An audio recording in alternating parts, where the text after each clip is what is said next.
এটা এমন একটা সবজি, এটা নাকি আসলে কেউ খেতে চায় না। আমি আজকে এটা দিয়ে এমন একটা রেসিপি করে দেখাবো, এটা তো খাবেই, আরও মনে করেন যে বারবার বলবে শুধু আমি এটাই খাবো এটাই খাবো।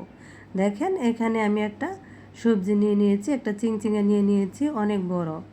চিংচিঙাটা দেখেন আমি একটা হাতে পিলা নিয়ে খুব ভালো করে এটা আমি এখন খোসাটা ছাড়িয়ে নিচ্ছি। এটা চারদিকে খুবই সুন্দর করে আমি খোসাটা ছাড়িয়ে নিব।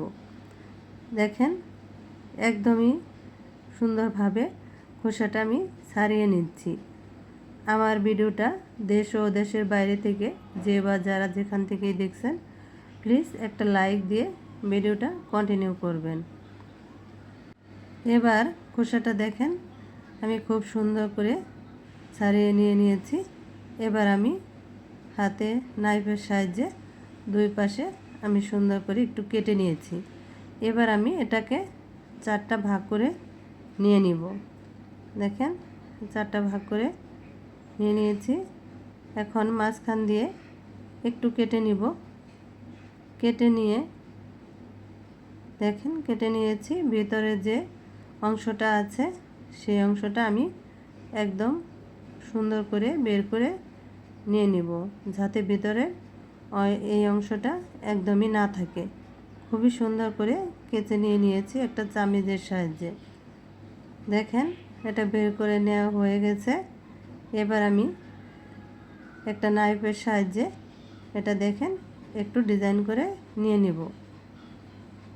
আসলে আমরা সবজি হোক যে জিনিসই হোক, আমরা যদি সেটা সুন্দর করে বা পরিপাটি করে জিনিসটা করার চেষ্টা করি, আসলে সবটা জিনিসই খেয়েও অনেক মজা পাওয়া যায়। এটাই, তবে একটু সময় নিয়ে একটু ধৈর্য ধরে আসলে প্রত্যেকটা জিনিসই করে নিতে হয়।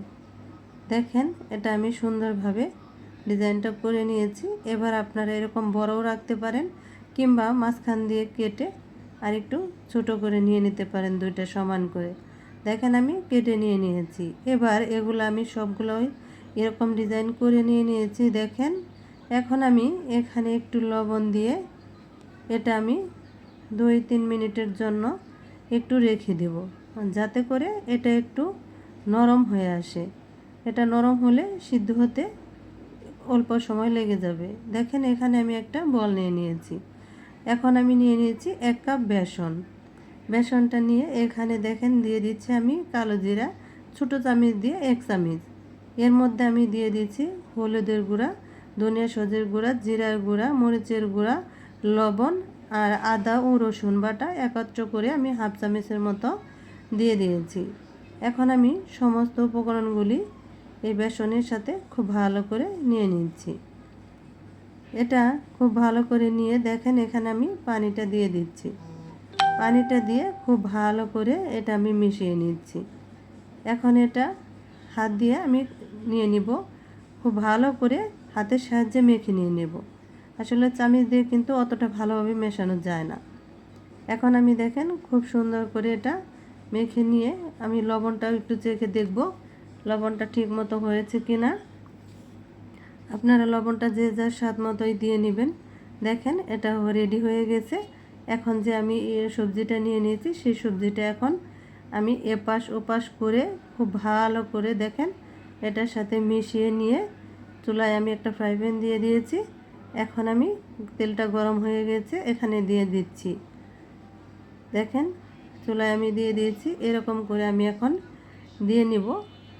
ফ্রাই প্যানে আমি প্রথমে আগে 2টা দিয়ে নিচ্ছি। দেখেন এটা আমি উল্টিয়ে পাল্টিয়ে খুব ভালো করে ভেজে নিয়ে নিচ্ছি। ভিডিওতে কথাবার্তায় যদি কোনো ভুল হয়ে যায় প্লিজ ক্ষমা সুন্দর দৃষ্টিতে দেখবেন। দেখেন এটা প্রায় হয়ে আসছে। কালারটা কত সুন্দর হয়েছে, দেখেন কালারটা অনেক সুন্দর হয়েছে। এবার আমি দেখেন নামিয়ে নিচ্ছি। 2টা আমি নামিয়ে নিচ্ছি।